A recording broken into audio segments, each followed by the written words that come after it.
guys, and welcome back to another video, or welcome if you are new here. My name is Dana, and as you can tell from the title down below, today's video is all about this or that.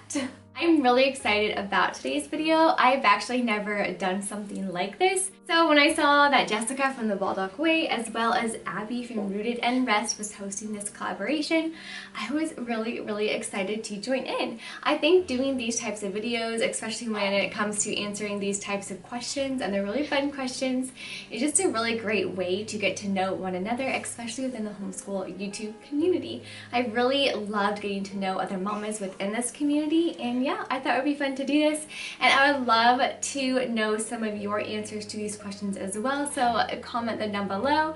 And yeah, let's go ahead and get into today's video. So the first question they asked is either coffee or tea, and I am definitely more of a coffee person.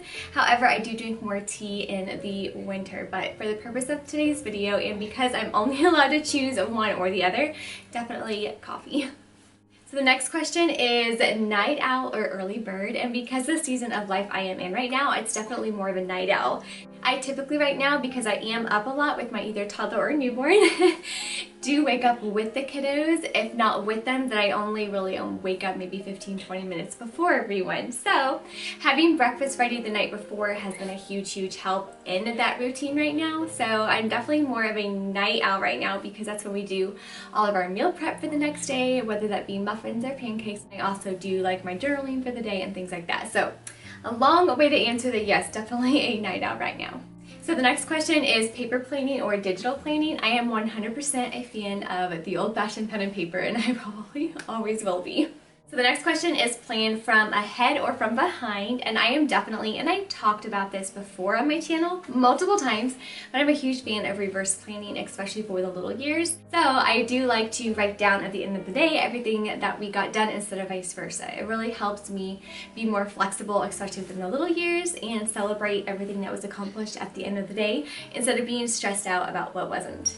So the next question is one homeschool method or an eclectic homeschooler. I definitely consider myself an eclectic homeschooler, especially right now. And I love that because I have so much freedom in choosing curriculums for my kiddos, not sticking to one type of curriculum.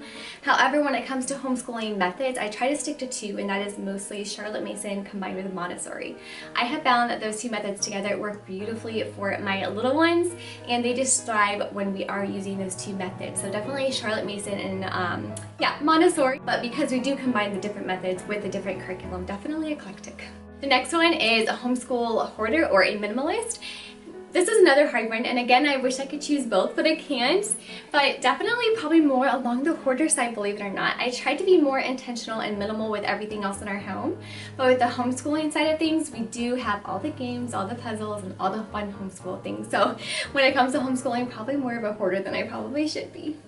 So crayons or markers? For our family, definitely crayons, only because we can't keep the marker caps on. Whiteboard or chalkboard? Definitely whiteboard. I love the look of a chalkboard, and we do have one in our home, but I will occasionally switch out the Bible verse that we have on it for Bible memory verses and things like that. But overall, I like the easy use of the whiteboard. So games or puzzles? This was another challenging one, but definitely right now puzzles. And the way we are using them is we will set up typically a 300-piece puzzles. My kiddos love those and tend to, that's really their sweet spot when it comes to the actual level of the puzzles, is a 300-piece. So we'll set them up during school, and in between subjects they will take a little puzzle break, and I love that because it keeps them kind of in the mindset and mode of like the actual school and everything, while still exercising their brain and things like that. So I absolutely love using puzzles. So the next question is screens or no screens, and for our family we do allow screens. And I don't want to ever completely ban them and have the mentality of banning the kiddos from screens, only because, unfortunately or fortunately, depending on how you look at it, for me, I know that technology is probably not going to go anywhere. And so I want to be wise in how I teach my children how to use it safely, how to use it effectively, and most importantly, how to use technology moderately, because as we know, know technology can completely overtake your life. As we all know, it can be addicting.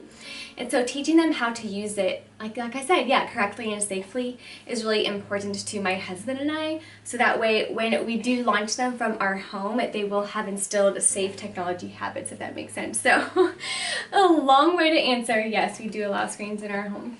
The next question is pajamas all day or get dressed? I am definitely a get dressed. I feel like my day cannot start until I'm up and ready and dressed, and then I feel like I am able to be a better version of myself. I feel like even in my homeschooling journey, when I am up and dressed and ready for the day, for some reason I can enter that teacher mode in much more, I don't know, much better, I guess, is when I am feeling put together, then I can help my family, I guess, more. I don't know what it is, but yeah, definitely get dressed. Next one is read aloud or independent reading. For my kiddos specifically, they are in the little years, so definitely reading aloud. They do independent reading, and I love it when they do, kind of as part of their homework right now. But most of our literature and everything comes from reading aloud, which goes into the next question, which is modern literature or the classic literature. And because, again, my kiddos are still in the little years, we do mostly modern literature.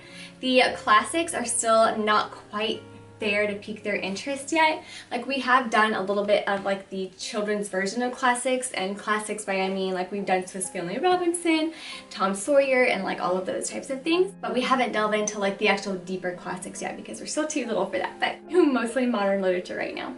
So the next two, we have science or history, which for our family, definitely science, 100% science, because my kiddos love the outdoor exploration. We do a lot of unit studies, science experiments, and things like that. The next one, arts or music, 100% music. I love music. The kiddos love music. We always have. I love the atmosphere it creates in our home when we do have that soft music on in the background. I love classical music. I've played classical music, violin, piano for probably 21 years now. So I have kind of put that love into our home, and having those types of songs on in the background. Some of my favorite composers are definitely probably Handel and Beethoven, and so having those on in the background I have found has really helped create that peaceful atmosphere in our homeschool. The next one is nature study or poetry tea time. For us, if you are not new here, you probably already know the answer to this question, but it's 100% nature study. We love our nature studies, and we would probably do them all day, every day if we could. The next question is lunch with the kids or lunch alone, and I thought this was kind of interesting because I don't remember the last time I've had lunch alone.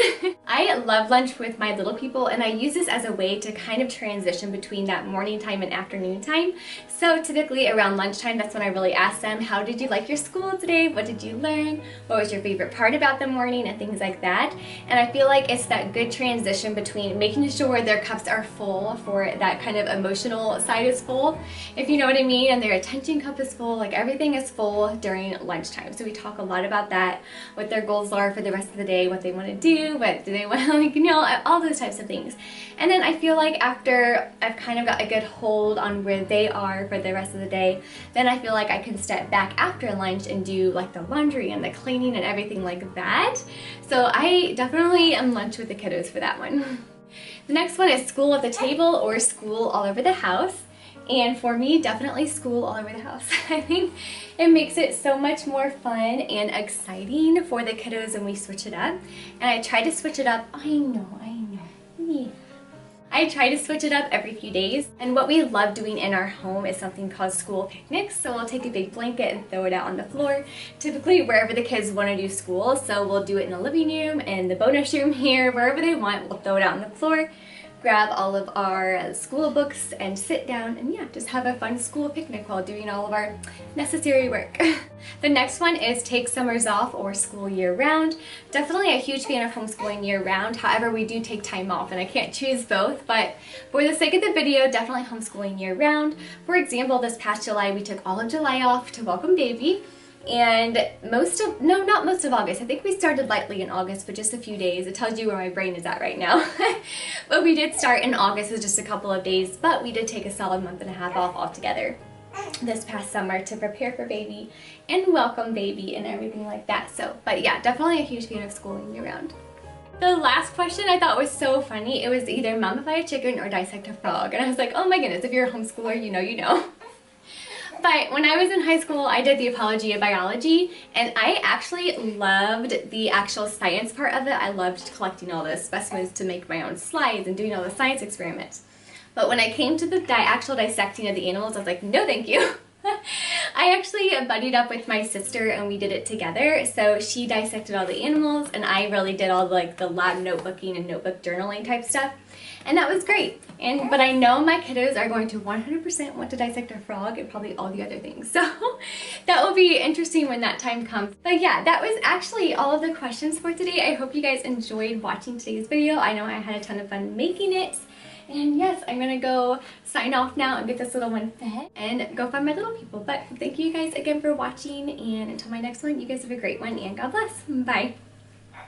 Yeah, are you ready to go eat? Let's go eat.